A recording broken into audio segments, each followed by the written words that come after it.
Νομίζω ήρθε η ώρα να ακούσουμε. Το Ινστιτούτο Ελληνικής Μουσικής Κληρονομιάς στην πινακοθήκη Γκίκα του Μουσείου Μπενάκη. Πρόκειται για μια μουσιακή παρέμβαση που αναδεικνύει τις 11 μουσικές προσωπικότητες που ο Άγγελος Δελιβοριάς, ιστορικός διευθυντής του μουσείου, έχει συμπεριλάβει στη μόνιμη έκθεσή του. Το Μάρκο Βαμβακάρη, το Μίκη Θεοδωράκη, το Γιάννη Κωνσταντινίδη ή Κώστα Γιαννίδη, τον Δημήτρη Μητρόπουλο, τον Ιάννη Ξενάκη, τον Αλέκο Ξένο, τον Γ.Α. Παπαϊωάννου, τον Γιώργο Σισιλιάνο, τον Νίκο Σκαλκότα, τον Βασίλη Τσιτσάνη και τον Μάνο Χατζηδάκη. Ο Σταύρος Ξαρχάκος συνομιλεί δημιουργικά με αυτούς στο χώρο των περιοδικών εκθέσεων. Για τις ανάγκες της μουσιακής παρέμβασης «Νομίζω ήρθε η ώρα να ακούσουμε», σχεδιάστηκε μια ψηφιακή εφαρμογή η οποία ενεργοποιείται μόνο στο χώρο του μουσείου. Για να την ενεργοποιήσει κανείς αφού την κατεβάσει στο κινητό του, χρειάζεται να στοχεύσει στα πορτρέτα που είναι μαρκαρισμένα με το διαφανές πράσινο χρώμα στις προθήκες. Ο στόχος μας είναι να αναδείξουμε τις σχέσεις δημιουργίας αλλά και τις σχέσεις ζωής μεταξύ διαφόρων δημιουργών με τους 11 μουσικούς και με αυτόν τον τρόπο να αναδείξουμε ότι ιστορία γράφουν οι παρέες.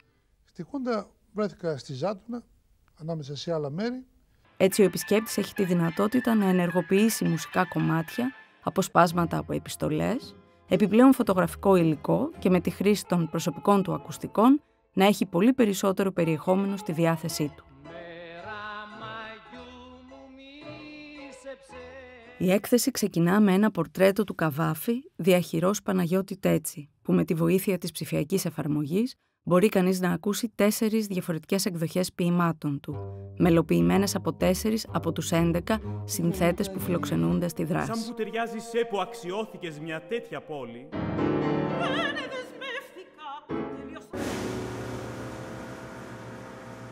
Κοντά στην προθήκη καθενός από τους 11 συνθέτες μουσικής της μόνιμης έκθεσης έχουν τοποθετηθεί αντίστοιχες οθόνες. Στις οθόνες αυτές επιχειρούνται 4 πράγματα. Πρώτο και βασικό, να συστηθούν οι μουσικοί με τους ήχους του έργου τους, μέσα από μικρά δείγματα μουσικών κομματιών. Δεύτερο, να ακούσουμε την άποψή τους για τη μουσική μέσα από δικά τους λόγια.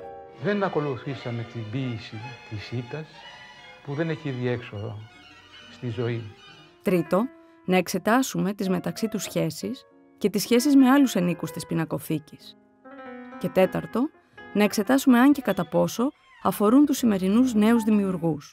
Γι' αυτό και ενσωματώνουμε σε πολλές περιπτώσεις επανεκτελέσεις ή επανερμηνείες του έργου τους, που είναι πάρα πολύ πρόσφατες ως και απολύτως τωρινές.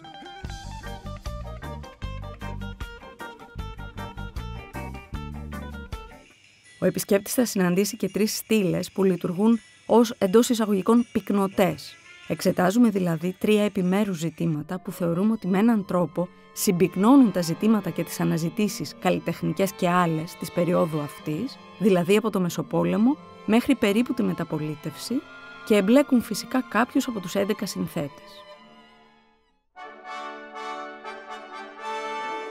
Διάσπαρτα στη διαδρομή του, ο επισκέπτης συναντά στο πάτωμα κύκλους πράσινους με παραθέματα από λόγια των 11 συνθετών που άλλοτε μιλούν για άλλους συναδέλφους τους και άλλοτε αφήνουν το μυαλό τους να σκεφτεί πάνω στη σύνθεση, τη μουσική και τη ζωή.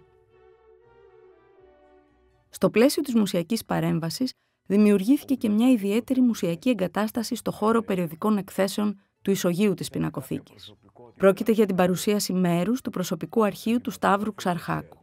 Πρώτη φορά παρουσιάζονται στο κοινό τεκμήρια που επέλεξε ο ίδιος ο συνθέτης, μαζί με μια μικρή αφήγησή του για τη ζωή και το έργο του, για τα τεκμήρια αυτά, για τις πηγές έμπνευσής του, για τις σχέσεις του με πολλούς από τους ενίκους των επάνω ορόφων της Πινακοθήκης. Ο Σταύρος Ξαρχάκος δεν ανήκει βέβαια πρακτικά στη γενιά, αλλά αποτελεί ένα μέρος των επιγόνων αυτής.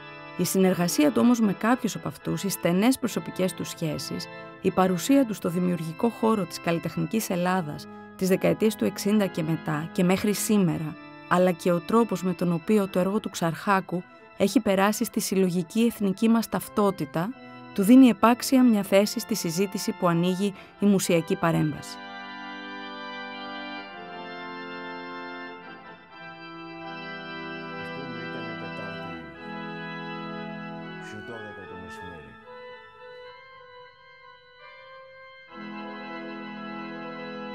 Στο πλαίσιο της δράσης αυτής, επίσης, δημιουργήθηκε ένα φυλάδιο, στη μία πλευρά του οποίου καταγράφηκαν όλοι οι 197 ένοικοι του μουσείου ως ένα αλφαβητάρι, ένα κείμενο περιεχομένων. Εκεί, με πράσινο χρώμα, εντοπίζονται και οι 11 συνθέτες μουσικής που περιλαμβάνει η μουσιακή παρέμβαση.